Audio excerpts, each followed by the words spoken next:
নাগৰিকত্বক লৈ সিদ্ধান্ত লোৱাৰ অধিকাৰ নাই নিৰ্বাচন আয়োগৰ। অৰ্থাৎ কোন ভাৰতীয় নাগৰিক হয় আৰু কোন ভাৰতীয় নাগৰিক নহয় এয়া নিৰ্ণয় কৰাৰ অধিকাৰ নিৰ্বাচন আয়োগৰ একেবাৰেই নাই। আৰু ভোটাৰ তালিকাত নাম নথকা মানেই নাগৰিকত্ব হেৰুওৱা নুবুজায়। পশ্চিমবংগৰ SIRৰ বিবাদক লৈ এই ডাঙৰ মন্তব্য দেশৰ উচ্চতম ন্যায়ালয়ৰ। নাগৰিকত্বক লৈ সিদ্ধান্ত লোৱাৰ অধিকাৰ নাই নিৰ্বাচন আয়োগৰ। ভোটাৰ তালিকাত নাম নথকা মানেই নাগৰিকত্ব হেৰুওৱা নুবুজায়। পশ্চিমবংগৰ SIRৰ বিবাদক লৈ এই ডাঙৰ মন্তব্য দেশৰ উচ্চতম ন্যায়ালয়ৰ। ভোটাৰ তালিকা পৰীক্ষা আৰু নিৰীক্ষণ কৰাটোহে নিৰ্বাচন আয়োগৰ কাম। নিৰ্বাচন আয়োগে নাগৰিকত্ব নিৰ্ধাৰণ কৰাৰ কৰ্তৃত্ব পোৱা নাই বা তেওঁলোকে কোন ভাৰতীয় নাগৰিক হয় কোন ভাৰতীয় নাগৰিক নহয় সেয়া নিৰ্ণয় কৰিব নোৱাৰে। ন্যায়াধীকৰণে কোনো ব্যক্তিৰ নাম SIRত অন্তৰ্ভুক্ত যদি নকৰে তেন্তে নিৰ্বাচন আয়োগে বিষয়টো সংশ্লিষ্ট মন্ত্ৰালয়লৈ প্ৰেৰণ কৰিব লাগিব। মুখ্য ন্যায়াধীশ সূৰ্যকান্ত, ন্যায়াধীশ জয় মাল্য, ন্যায়াধীশ ভি মোহনাৰ বিচাৰপীঠৰ এই মন্তব্য। পৰৱৰ্তী খবৰ, মাটি বাৰীক লৈ বৃহৎ ঘোষণা মুখ্যমন্ত্ৰী হিমন্ত বিশ্ব শৰ্মাৰ। মিছন বসুন্ধৰাৰ চতুৰ্থ সংস্কৰণৰ বাবে সাজু হৈছে অসম চৰকাৰ।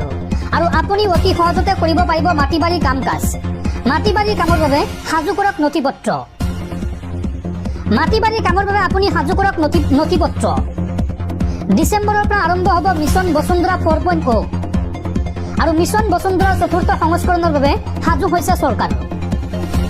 আৰু এই মিছন বসুন্ধৰা চতুৰ্থ সংস্কৰণৰ জৰিয়তে আপুনি অতি সহজতে কৰিব পাৰিব মাটি বাৰীৰ কাম কাজ। 25 ডিচেম্বৰৰ পৰা আৰম্ভ হ'ব মিছন বসুন্ধৰা 4.0 অৰ্থাৎ 25 ডিচেম্বৰত শুভাৰম্ভণি হ'ব মিছন বসুন্ধৰা 4.0 আৰু তাৰ পিছতে ক্ষুদ্ৰ আৰু লঘু উদ্যোগৰ ভূমি অনুমোদনতো সহজ হ'ব প্ৰক্ৰিয়া। এই কথা জনাই ৰাজ্যৰ মুখ্যমন্ত্ৰী হিমন্ত বিশ্ব শৰ্মাই। পৰৱৰ্তী খবৰ, দেশত পুনৰ হ'ব পাৰে লকডাউন। কৰোনা ভাইৰাছে পুনৰ ভয়ংকৰ ৰূপ লৈছে ভাৰতত। ভাৰতত পুনৰ নতুনকৈ কৰোনাত আক্ৰান্ত হৈ 4গৰাকী লোকৰ মৃত্যু আৰু কোভিডত নতুনকৈ আক্ৰান্ত হৈছে 300ৰো অধিক লোক। ইয়াৰ পিছতে তৎপৰ ভাৰত চৰকাৰ। দেশত আকৌ উভতি আহিছে COVID-19 ভাইৰাছ। দেশত পুনৰ হ'ব নেকি লকডাউন। অন্ধ্ৰপ্ৰদেশত COVID-19ত আক্ৰান্ত হৈ প্ৰাণ হেৰুৱালে 4জন লোকে আৰু নতুনকৈ COVID-19ত আক্ৰান্ত হৈছে 12জন লোক। আৰু জুলাইলৈকে দেশত 339জন লোকৰ দেহত ধৰা পৰিছে COVID-19 পজিটিভ। জ্বৰ চৰ্দিত ভুগি থাকিলে মাস্ক পৰিধান কৰিবলৈ আহ্বান চিকিৎসকৰ।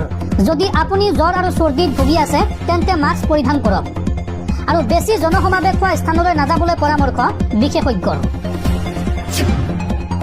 পৰৱৰ্তী খবৰ, দেশত আহি আছে নতুন আইন। এতিয়াৰ পৰা বন্দে মাতৰমক অপমান কৰিলে দিয়া হ'ব কঠোৰ শাস্তি। 3 বছৰৰ কাৰাদণ্ডৰে দণ্ডিত কৰা হ'ব গীতটিক অপমান কৰা লোকক আৰু অতি সোনকালে সংসদত এই সন্দৰ্ভত বিধেয়ক উত্থাপন কৰাৰ সম্ভাৱনা। বন্দে মাতৰমক অপমান কৰিলে দিয়া হ'ব কঠোৰ শাস্তি। 3 বছৰৰ কাৰাদণ্ডৰে দণ্ডিত কৰা হ'ব গীতটিক অপমান কৰা লোকক। বন্দে মাতৰমক অপমান কৰাক লৈ চৰকাৰৰ কঠোৰ স্থিতি। অতি সোনকালে সংসদত এই সন্দৰ্ভত উত্থাপন কৰা হ'ব বিধেয়ক। উত্থাপন কৰা হ'ব ৰাষ্ট্ৰীয় সন্মানৰ অপমান প্ৰতিৰোধ সংশোধনী বিধেয়ক 2026। বন্দে মাতৰম গোৱাত অপমান বা বাধা দিলেই বিহা হ'ব শাস্তি। সদনত কেন্দ্ৰীয় গৃহমন্ত্ৰী অমিত শ্বাহে এই বিধেয়ক উত্থাপন কৰাৰ সম্ভাৱনা আৰু দুয়োখন সদনত এই বিধেয়ক গৃহীত হ'লে বন্দে মাতৰমক অপমান কৰাটো হ'ব অপৰাধ আৰু বন্দে মাতৰমক চৰকাৰী অনুষ্ঠানত বাধ্যতামূলক পৰিৱেশনৰ নিৰ্দেশনা চৰকাৰৰ। পৰৱৰ্তী খবৰ, দিল্লীৰ যন্তৰ মন্তৰত বিগত 20 দিনে অনশনৰত অৱস্থাত সোনম ৱাংচুক আৰু গুৱাহাটীৰ বশিষ্ঠ উৰণ সেতুৰ খুঁটাত অংকন কৰা হ'ল প্ৰখ্যাত পৰিৱেশবিদ তথা সমাজকৰ্মী সোনম ৱাংচুকৰ প্ৰতিচ্ছবি। পৰৱৰ্তী খবৰ, ঘোষণা কৰা হ'ল মেডিকেল প্ৰৱেশ পৰীক্ষা NEET UG 2026ৰ ফলাফল।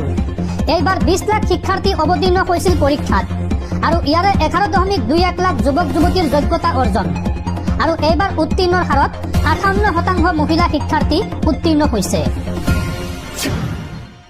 পৰৱৰ্তী খবৰ, মধ্যপ্ৰাচ্যৰ যুদ্ধক লৈ ডাঙৰ খবৰ। আক্ৰমণ হ'লে প্ৰত্যাক্ৰমণ হ'বই। আমেৰিকাৰ সেনাক লক্ষ্য কৰি এইবাৰ ইৰাণৰ মিছাইলৰ বৰষুণ। কাটাৰত বৃহৎ মিছাইল এটেক ইৰাণৰ। আমেৰিকাৰ সেনাবাহিনীৰ ওপৰত ভয়ংকৰ আক্ৰমণ ইৰাণৰ। মধ্যস্থতাৰ ভূমিকাত থকা কাটাৰত বৃহৎ মিছাইল এটেক ইৰাণৰ। মাৰ্কিন সেনা আৰু লজিষ্টিক ছাপৰ্টত আক্ৰমণৰ দাবী ইৰাণৰ আৰু বাহৰাইনত হেলিকপ্টাৰ আৰু এয়াৰক্ৰাফ্ট ধ্বংস কৰাৰ দাবী কৰিছে ইৰাণে। আনহাতে ইৰাণৰ মিছাইল আকাশতে ধ্বংস কৰাৰ দাবী কাটাৰৰ। ক'ত আছে বিদেশী? SIRৰ জৰিয়তে 80 লাখ ভোটাৰ পুনৰীক্ষণ কৰিলে।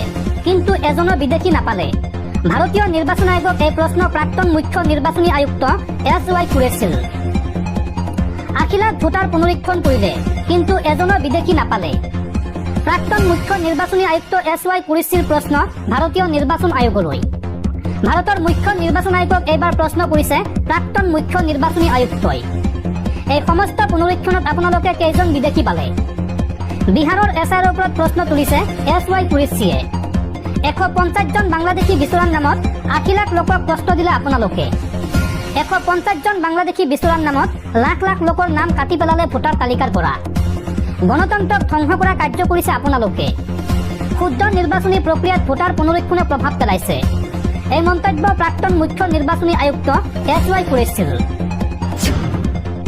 পৰৱৰ্তী খবৰ প্ৰধানমন্ত্ৰী নৰেন্দ্ৰ মোদীয়ে উদ্বোধন কৰিলে দেশৰ প্ৰথমখন হাইড্ৰজেন ৰেল ইয়াৰ বিশেষত্ব কি চাওঁ আহক ভাৰতীয় ৰেলৱে ইতিহাস সৃষ্টি কৰিলে বৃহস্পতিবাৰে দেশৰ প্ৰথমখন হাইড্ৰজেন চালিত ৰেল উদ্বোধন কৰে প্ৰধানমন্ত্ৰী নৰেন্দ্ৰ মোদীয়ে প্ৰথম অৱস্থাত প্ৰদূষণমুক্ত আধুনিক পৰিৱেশ অনুকূল প্ৰযুক্তিৰে এইখন ৰেল হাৰিয়ানাৰ 89 কিলোমিটাৰ দৈৰ্ঘ্যৰ জিন শনিপথ পথত চলিব বিশেষজ্ঞসকলে জনাইছে যে এই প্ৰযুক্তিত বিদ্যুৎ উৎপাদনৰ বাবে হাইড্ৰজেন ফুয়েল চেল ব্যৱহাৰ কৰা হয় ডিজেল চালিত ৰেলতকৈ ই বহু বেছি পৰিৱেশ অনুকূল বিশেষ প্ৰযুক্তিৰ ব্যৱহাৰত হাইড্ৰজেন সংৰক্ষণ আৰু ইন্ধন ভৰোৱাৰ সুবিধাও আছে উদ্বোধনৰ পূৰ্বে প্ৰধানমন্ত্ৰী মোদীয়ে নিজৰ এক চেনেলত লিখিছে যে এই বিশেষ ৰেলখন থকা কেইখনমান দেশৰ অভিজাত গোটত ভাৰতে স্থান দখল কৰিলে এই পদক্ষেপে ৰেলৱেৰ ক্ষেত্ৰত পৰিৱেশ অনুকূল আৰু পৰিষ্কাৰ প্ৰযুক্তিৰ ব্যৱহাৰৰ ক্ষেত্ৰত দেশখনক বহু দূৰলৈ লৈ যাব NRCক লৈ বৃহৎ ঘোষণা এইবাৰ ৰাষ্ট্ৰীয় পৰ্যায়ত সমগ্ৰ দেশজুৰি হ'ব পাৰে NRC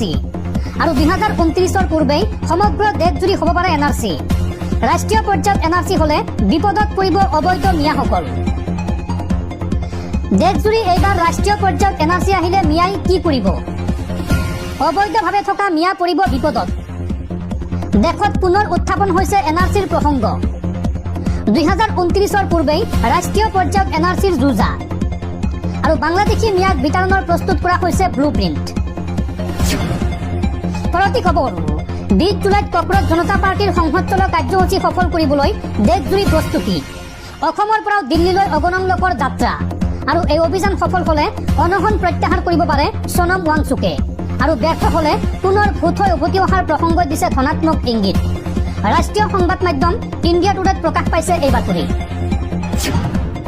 পৰৱৰ্তী খবৰ সাৱধান ৰাজ্যবাসী ৰাজ্যত পুনৰ বতৰ ল'ব কালৰূপ অহা 21 জুলাই পৰ্যন্ত ৰাজ্যত হ'ব মুখলধাৰ বৰষুণ আৰু এই সন্দৰ্ভত ৰাজ্যৰ কেইবাখনো জিলাত এলাৰ্ট জাৰি বতৰ বিজ্ঞান কেন্দ্ৰৰ ৰাজ্যত পুনৰ হ'ব নেকি ভয়ংকৰ বান পৰিস্থিতি ৰাজ্যৰ 16খন জিলাত এই সন্দৰ্ভত জাৰি কৰা হৈছে বৰষুণৰ এলাৰ্ট অহা 21 জুলাই পৰ্যন্ত বতৰ বিজ্ঞান কেন্দ্ৰৰ সতৰ্কবাণী জাৰি অসমৰ কোন কোন জিলাত এলাৰ্ট জাৰি কৰা হৈছে চাওঁ আহক ধেমাজি তিনিচুকীয়া জিলাত জাৰি কৰা হৈছে অৰেঞ্জ এলাৰ্ট লগতে কোকৰাঝাৰ চিৰাং বঙাইগাঁও ধুবুৰী বৰপেটা বাক্সা ওদালগুৰি দৰং কামৰূপ মেট্ৰ শোণিতপুৰ নগাঁও সজাই বিশ্বনাথ লখিমপুৰ ডিব্ৰুগড় জিলাত জাৰি কৰা হৈছে য়েল্লো এলাৰ্ট এই জিলাকেইখনত বিজুলী ঢেৰেকনি আৰু বজ্ৰপাতৰ তীব্ৰ আশংকা কৰা হৈছে আৰু উজনি অসমৰ একাংশ অঞ্চলত প্ৰবল বৰষুণৰ সম্ভাৱনা আছে আপুনি অসমৰ কোনখন জিলাৰ পৰা ভিডিঅ'টো চাই আছে আপোনাৰ জিলাত বৰষুণ হৈছে নে নাই কমেণ্টত জনাওক